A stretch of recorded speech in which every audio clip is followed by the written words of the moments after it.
Should I get into property development now? That's the title of this video, and I'm going to give you 5 reasons why I believe you should get into property development now. And once you've gone through that, if you want to know how to do it, then I suggest the first step would be to get a copy of my book, You a Property Developer, which I'm offering you for free. All I ask is that you pay for the price of postage and packaging. There'll be a link in the description below for you to be able to do that. So the first reason, high demand. We know that we don't have enough houses in the UK. We know we have an increasing immigrant population. We know we have a higher divorce rate requiring more houses. We know that we have more people living on their own than previously. So the demand there is consistently. Governments set targets of all political persuasions. One time it was 200,000, another it was 250, now it's 300,000. But whatever the target is, we consistently miss that.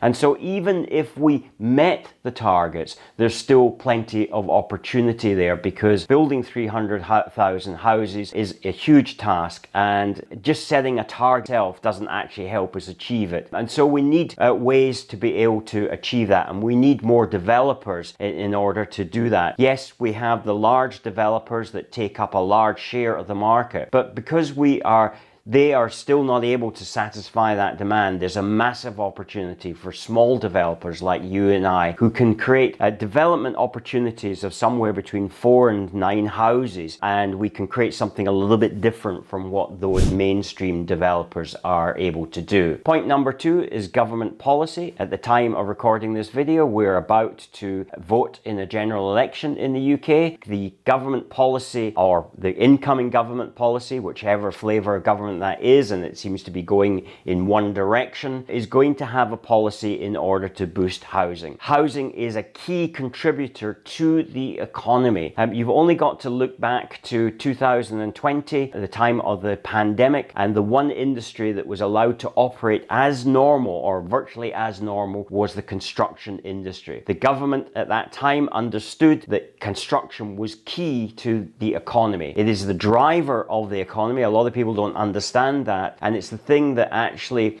drives the economy down, but it also is the thing that drives the economy up. However, as a small developer, there is always going to be an opportunity. So even in a bad economy, the small developer is going to win where the large developer is not. So a large developer with large amounts of stock has to dispose of that, and they are going to face difficulties, and they've obviously got a huge overhead. As a small developer, because of the way that you operate, you don't have that massive overhead, and you're creating something that is a wee bit different, and new houses will always outstrip the sale of existing houses. So the market doesn't dry up, it just really contracts a bit. And so the understanding is that a lot of people think, oh, the market crashes and it's boom, it's all over and nobody is buying and selling. People will always be buying and selling. People have to buy and sell for various reasons. Perhaps it's just for them downsizing, so people need to be moving into a smaller house, which then requires somebody else to provide those smaller houses. And then conversely, people are then expanding a family, and therefore they need to be living in a larger house. So there's always movement. People get moved, they got different jobs. If they've lost a job, they maybe have to move to another part of the country. They need to buy a house in that particular part of the country. So there's always movement still in the economy. When we have a recession, things just don't shut down. It's a small contraction of the economy. Problem is that the media talk it up so much that we think it's almost Armageddon. So there's still going to be an opportunity, particularly for small developers, even in a bad market condition.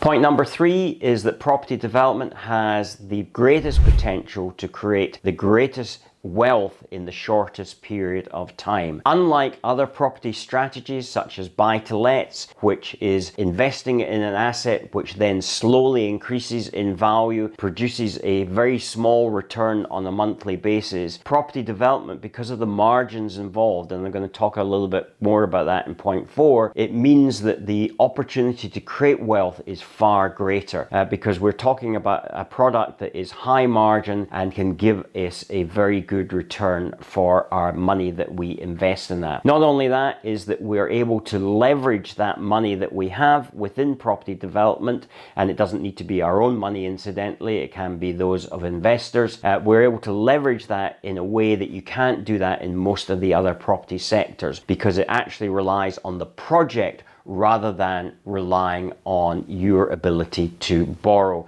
In other words, whatever your financial circumstances are. So the project stacks up, then you're able to borrow against that. That is then you're able to take a relatively small sum of money and leverage that money, and particularly if that's not even your money, it's an investor's money, then you're leveraging somebody else's money. So you're leveraging it in two different places. You're leveraging your investors, your ability to have an investor, and then you're leveraging the money that you're able to borrow that because of that investor's input and create wealth for yourself. So there's a great opportunity to build wealth through property development. And that brings us neatly into the fourth part, which is the high margin and high value. So property development by its nature has a high value. So if you look at the houses in your area and look at those properties, those completed properties that are on the market, and look at the sort of house that you'll be looking to build, because it's going to be a bit different from the mainstream developers because you want to stand out, probably going to be of a higher quality, and it's going to therefore attract a higher price. And so when you look at the value of those houses and then you take the margin that's achievable, because property development has a high margin, and this high margin is required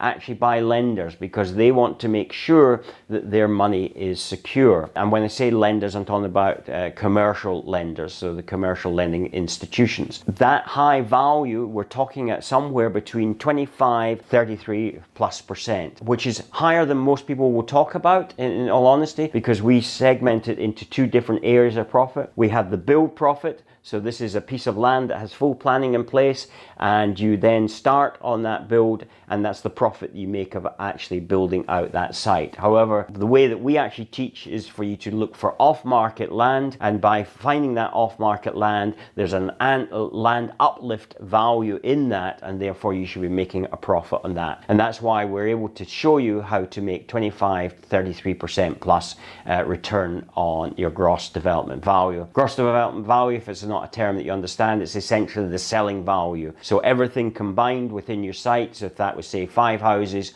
times the selling value would give you the gross development value. So because we have a high margin and we have a high value, that then allows us to make very substantial profits in a fairly quick period of time. And it's just as easy to build 5 houses as to build 1 house. It's a little bit, slightly a bit more complicated, but not that much more. And we can actually be building those in tandem by leveraging other people's skills in order to do that, and therefore that makes this a phenomenal opportunity. And the fifth one, and a lot of people don't necessarily talk about this, but I think it's fundamentally important. It's something that I've got a great deal of pleasure from, and that's legacy. The ability to drive past something that you've created and know that that will be there long after you are gone, that you've left the shores of this planet, so to speak, or returned to nature is probably a better way of putting it, that there's something there that is going to be giving people pleasure, giving people security, somewhere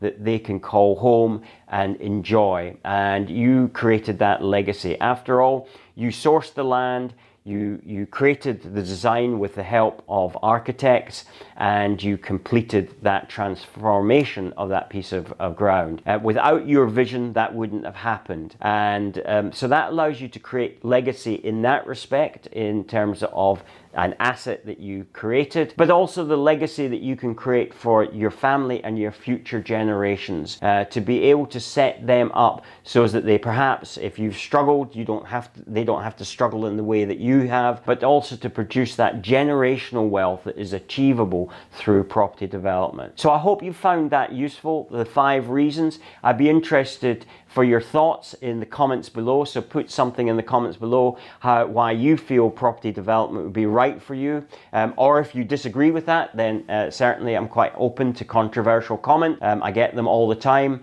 and that's okay. If you put yourself up on a pedestal, you're likely to get that. Until the next time, remember to subscribe to the channel and grab a copy of my book, You a Property Developer, from the link in the description below, and I look forward to speaking to you the next time. Take care. Bye-bye.